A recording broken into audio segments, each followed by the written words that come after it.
Born October 10, 1941, in Bori, Ken Saro-Wiwa would become a writer cum activist.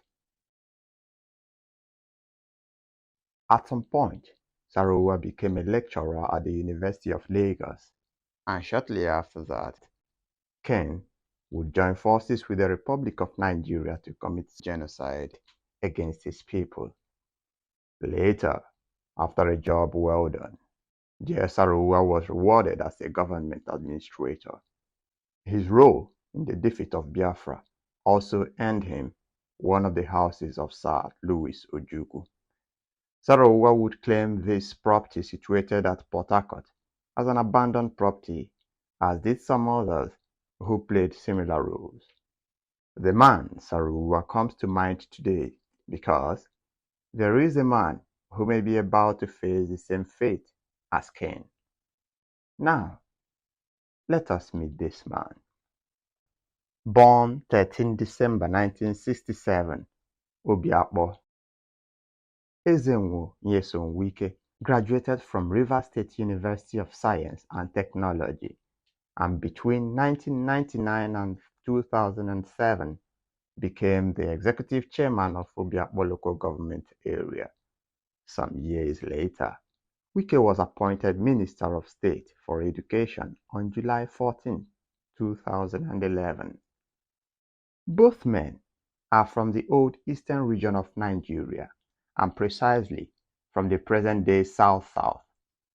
They both have in their ways fought for something they believed in, whether for selfish reasons or not. They did a good job, and in truth, they deserve a round of applause.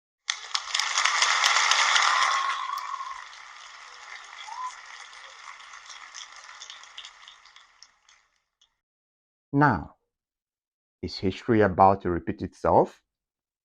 Is Wike about to become a Saro or a Wiwa? Only you and tomorrow will decide. But while we wait, let's try to look at the following. WIKE'S identity crisis and the Igbo effect.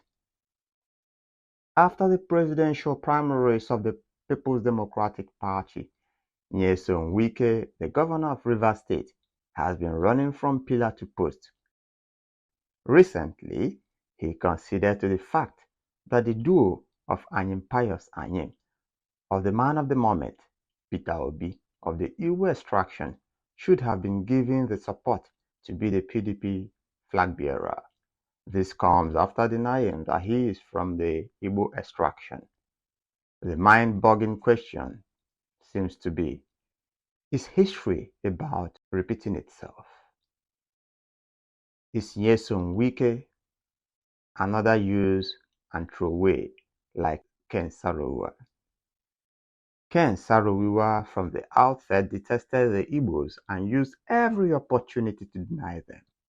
As a matter of fact, during the genocide, when the Nigerian soldiers captured Bonny, Wiwa made his move to Lagos in solidarity with the Nigerian government. He was later awarded as the civilian administrator of the oil depot in Bonny Island, from where he amassed so much wealth, and therefore his foray into politics.